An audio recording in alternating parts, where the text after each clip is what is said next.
Hi everyone, Sailor Venus here, Sailor Hellworld here, Mina here, and Artemis here.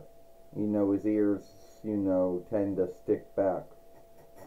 And today we're going to talk about the kind of, gatekeeping there is. We're going to talk about, we're going to talk about the kind of gatekeeping there was in the Sailor Moon followership.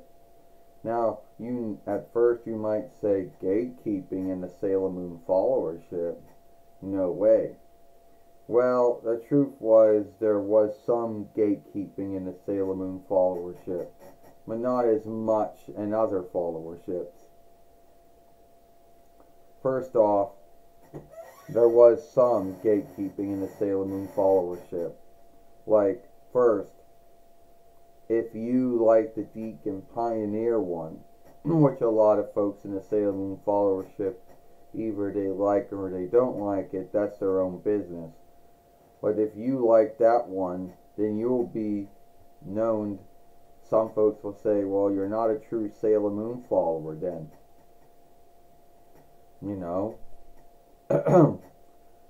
And also, yeah, that was the first kind of gatekeeping that happened, way early on when we first started out, when Dwayne first started out here, when we started out here.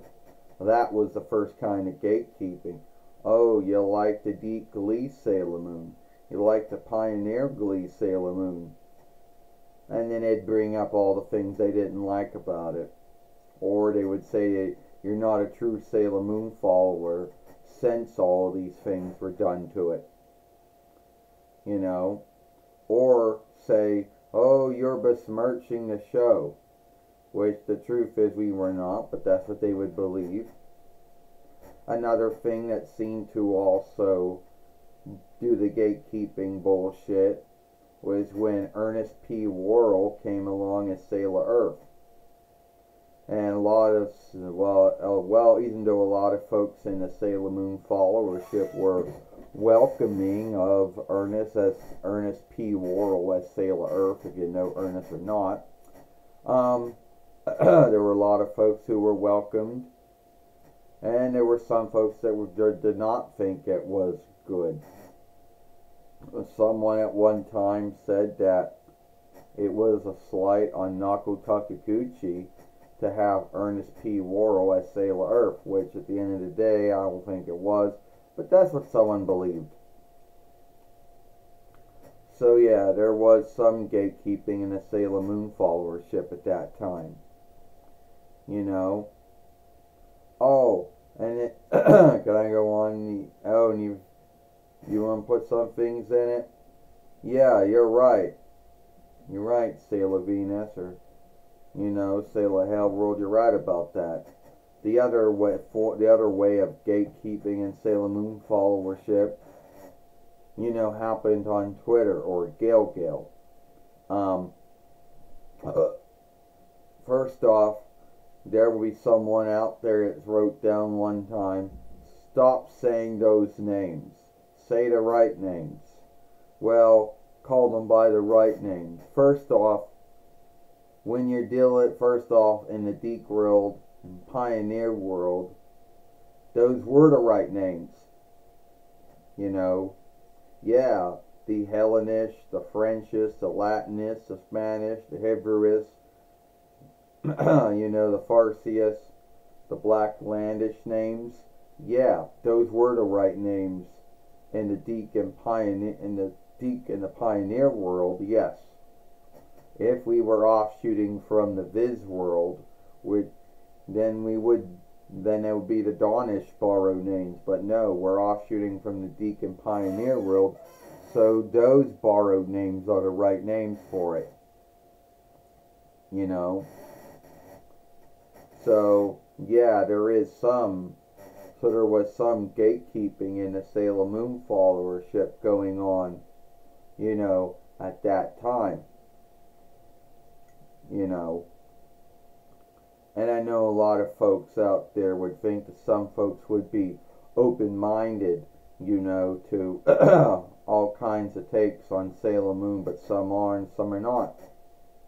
You know, there are folks that like everything to be law, the way that things were done, or the way things were said, you know, in the drawing show, or the drawing film.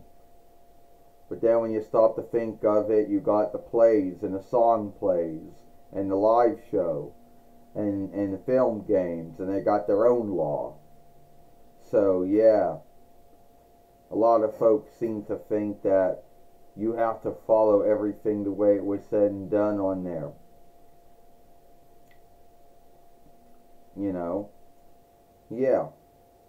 You're right about that. You're right about that, Artemis. I mean, there are a lot of folks out there who believe that, you know, that you gotta follow the law, the way what was said and what was done, you know, in Sailor Moon, on the drawing show, the drawing films, the plays, the song plays, the film games, the live show, the live Farseer show, which all had their own law, you know, to themselves.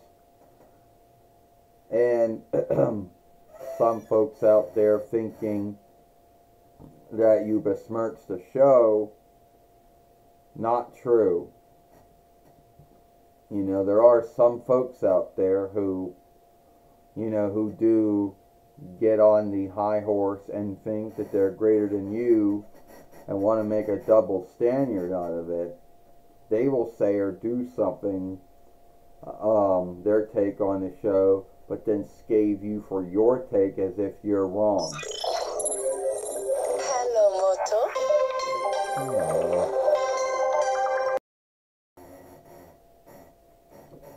So, there are some folks out there who think that, you know, there are some folks out there who think that if you don't follow the law the way the show is, they'll gatekeep you.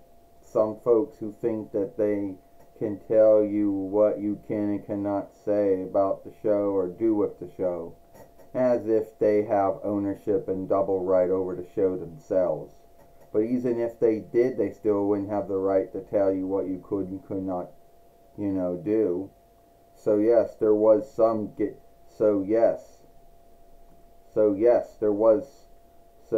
was some gatekeeping in the there was some gatekeeping in the Sailor Moon followership, and we happen to go through some of that. So it looks like we'll bring this, you know, film to an end. If you like this film, then follow me over here at Sailor Moon for Life. Don't forget to share. Don't forget to give this film a like, share, and playlist this film. Watch the other film we made yesterday over here. And hit that ring, let you know when the next upload, live stream, and short's been done. I, Sailor Venus, Sailor Hellworld Mina, and I, Artemis, and we'll see you later. Goodbye. Farewell.